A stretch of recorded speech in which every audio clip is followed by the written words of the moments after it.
Welcome back to Show and Tell. I'm Billie. This is a weekly knitting podcast, usually about vintage knitting, but sometimes because I live in New York City, I venture off the beaten path and find other things that I think might be interesting for you. Such is the case this week, where I'm taking you to the Fashion Institute of Technology, where they had a one-day conference where they brought in different people from New York's Garment Center who are pushing the envelope. The garment industry had kind of died down here because of competition, cheap competition from overseas, but there are artisans who are trying to revive it. So there's a plethora of people with all different skill sets, some involving machine knitting, but all sorts of other trades. So here's a sequence of little snippets of things that I saw on that day. I hope you enjoy. I like black sweaters, and the moths like them too in the winter. If this took about, I don't know, 100 hours to mend, and it's all mended. So she mended this is my favorite sweater, and she mended the whole thing, Oh, which is just wow. So beautiful. she made it into a work of art. Yeah. She took a liability and made it into absolutely a work whatever. of art. It's just Asset. so beautiful, and it looks great. It only adds value. So we only upcycle. We only add value to garments. I don't downcycle. Really big downcycle, but anyway. Oh, and it just happens to fit you. Well, it's mine. That's the other selfish part of owning the business. You get to work on your stuff. So in general, Isn't it tell me great? about your business. So we're a domestic production company up the street, 37th and 8th, And you're we called make- Factory 8? Called Factory 8, and we work with about 15 different factories. So we organize the factories. I don't own any iron or sewing machines because it depends on what machinery you need. So that depends on the factory. So we go to the factories for what machineries they have and what garments I'm trying to make. And you've uh, collected all these adorable vintage. Always collect shoes made for walking. Yeah, I brought shoes today, but we have scissors. I have a whole collection of old scissors. Like this is my latest buy. I love this old scissors, about 100 years old. Isn't that beauty? It's a pinky With the shoes. box, the Oh, you original gotta have all that box. stuff, right? Chop chop. Yeah, so I have really old scissors, which I love to play with. How old are your oldest ones? My oldest one, I have a 150-year-old bullnose Swiss, and it looks like it's made for cutting wool. It's got a big beak to the scissor. I'll do it. Big beak.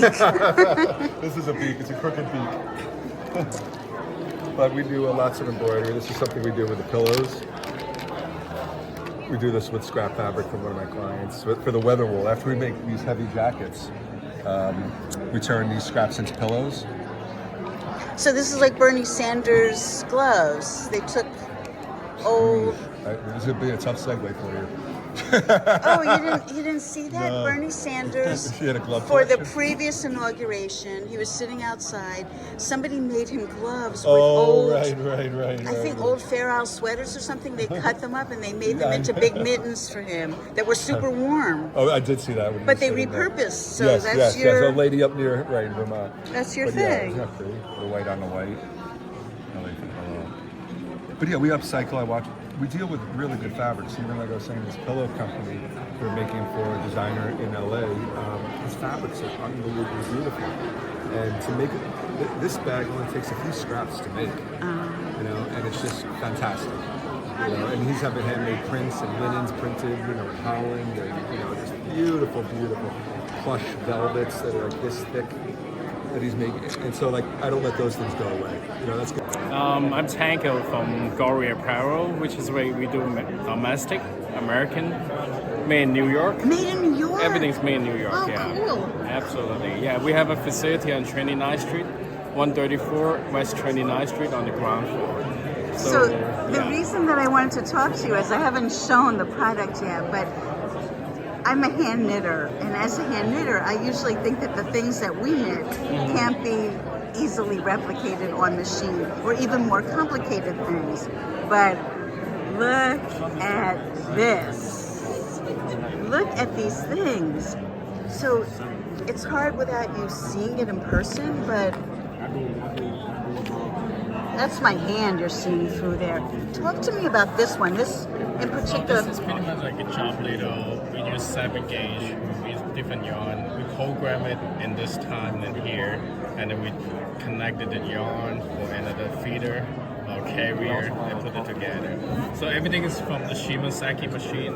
It's like a Japanese machine. Japanese machine. And they have a lot of different eye plating, a lot of different technique we can program in the computer and transfer the computer to the knitting machine, and turns out a lot of dimension, different kind of stitches, so like different kind of gauges. So we have Like cables. the capability to do that. And this also is added on by the machine, or that's hand? That's hand on, but you can also like in the program you reserved it and then make that happen. Okay. So dimensionally, like we have this kind of stitches. We just play around with different yarn, different gauge, like merino, eye plating. So it's called eye plating. So it's a lot of different kind of texture. And how many stitches per inch would you say something like this is? It's pretty much like, okay, we got 16 gauge. We got What does 16 gauge mean? it's the gauge of the machine that we can do finer. The fine is the 16, and then we got 5 gauge in the facility. We can do 5 gauge, like a little trunk here. The one that you're wearing, it's like 3 gauge, 5 gauge. Yeah, it's like a chunkier yarn. We put it in, and this is finer yarn, like a 248. That's the yarn size. Look at Heated this. with 368 and wool and cashmere. So it turns out it's very light, and it's also like a finer yarn. So that's why you use 68. So this is something you're not selling by the yard. You actually make We the manufacture, we shape, make the whole thing. whole make the gown. shape of the garment. It's not like you're making fabric on a roll and then the garment it maker together. has to cut it and We do linking, and we're washing the panels, and we're linking it together, and turns out the whole garment. Yeah. Thank you It's so similar much. to hand knitting, but we just do it in On a machine and then play around with different novelty stitches. fantastic. Thank you. Thank you.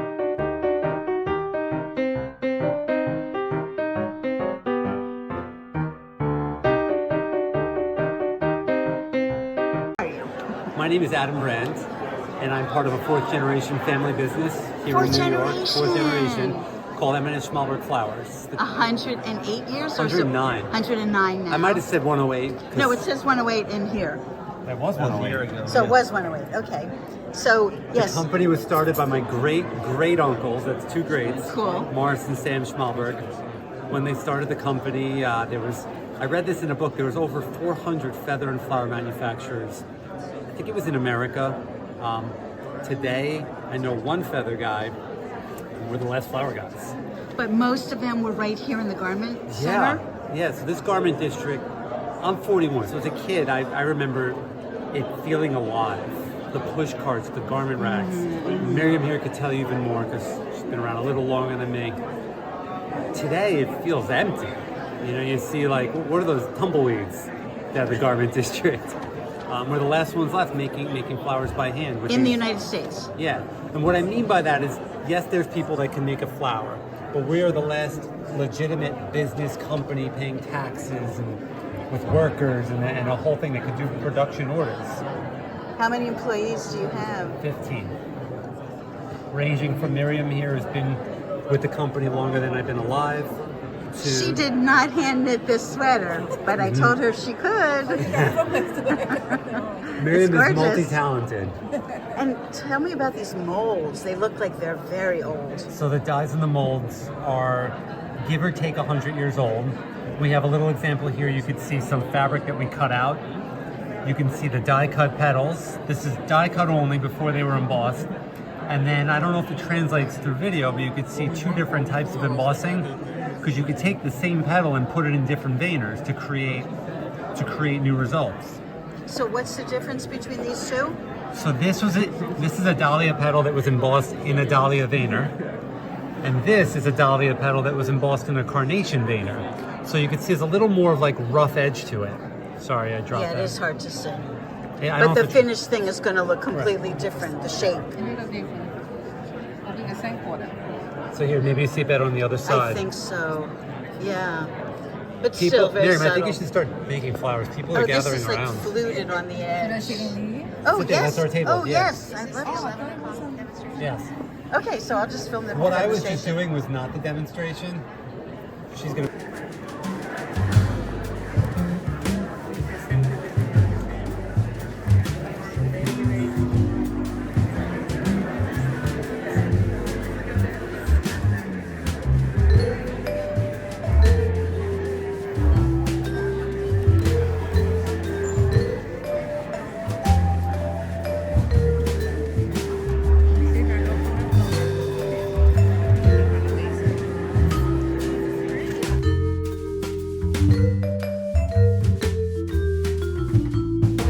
Okay, so this looks so impressive. Tell me about Yeah, this. so this program is called Apex, and it works with Shimaseki machines, which is what we operate on. Those are Japanese? Japanese-made machine, yes.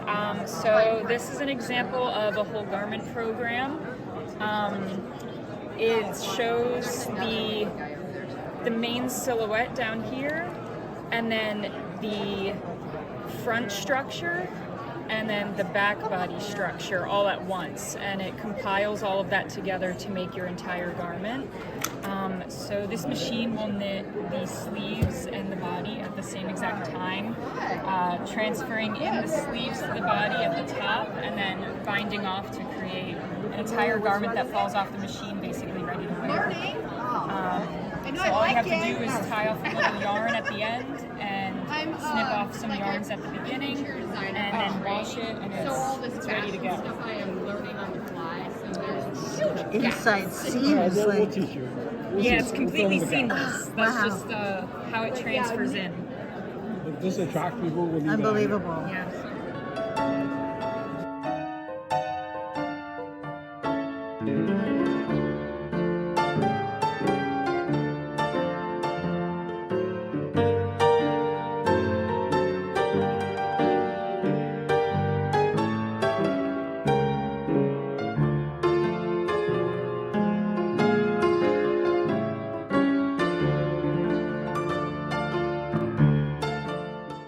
So tell me about the company. So What's we it called? are a 5th generation fabric company, 3rd generation for pleating. We're Thompson's International Pleating.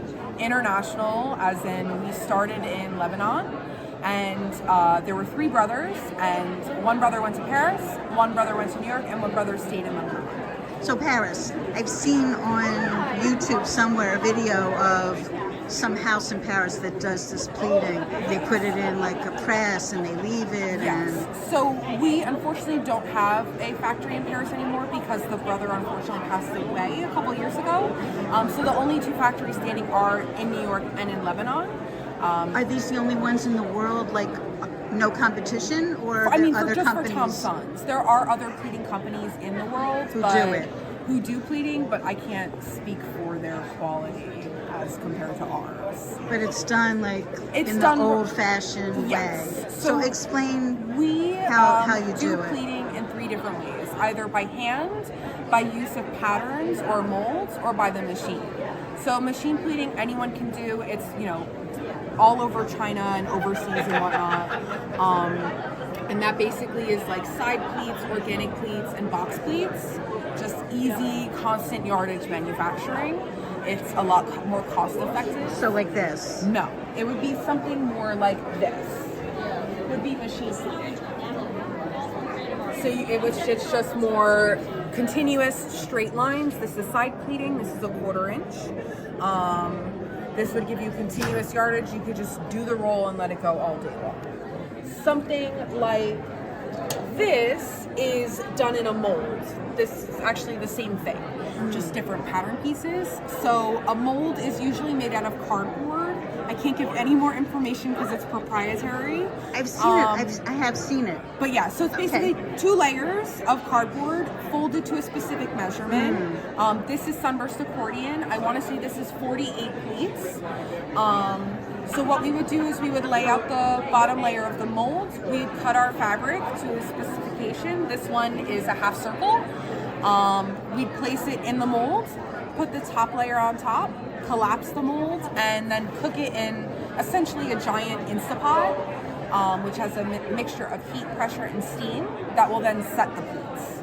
If it's a plastic or a polyester-based fabric, the pleats theoretically will stay forever if you take care of it well. So that means no steam, only cold water, kind of spot cleaning it as much as you would do with like kind of lingerie or something that's super, super fine and delicate. Once upon a time in my life, I had a skirt that was like this, but within the pleats, there was a different design. Oh, so you had a fantasy pleat. It was amazing. Yeah, I'm we so have- sorry that I got rid of the skirt, but it didn't fit me anymore. That's okay, we forgive you. No, I don't forgive myself. It was so gorgeous. We have some like that, and nobody orders them, and it makes me so upset because everybody just wants to do this. It's just regular pleating. Just give me pleating. But there's so much in the world of pleating that you don't even know about. I mean, When I walked, I had no idea what I was getting into when I first like applied for this job. I just, I'm just gonna pleat. It's gonna be fine. Cut some fabric, use some ironing.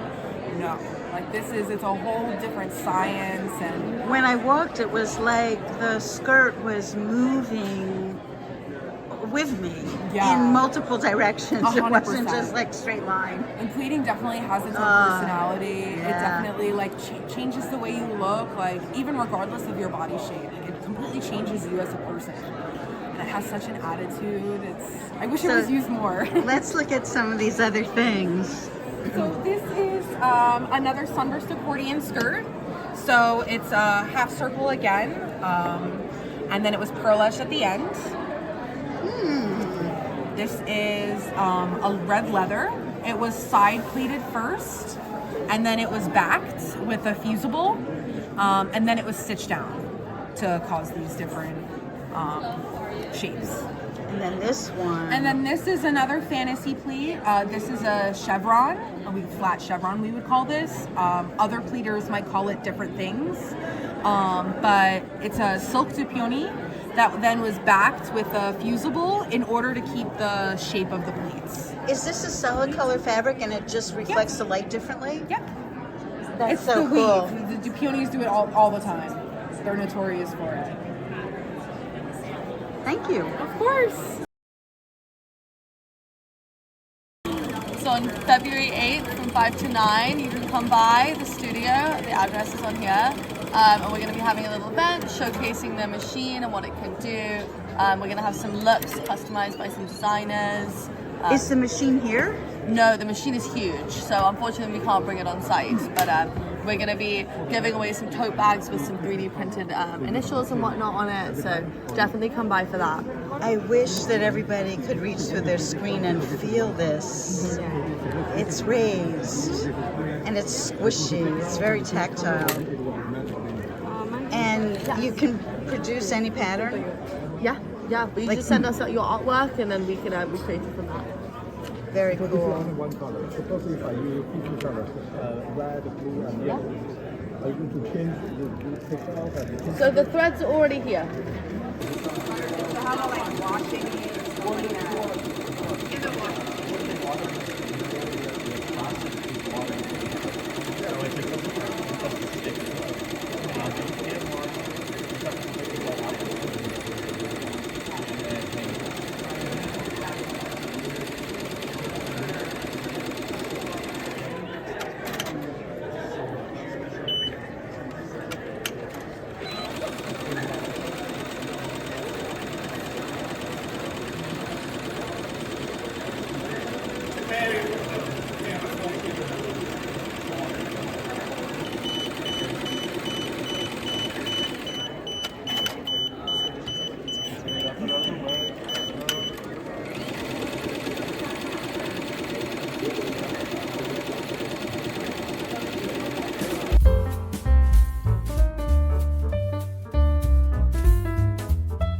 I hope you enjoyed all of that.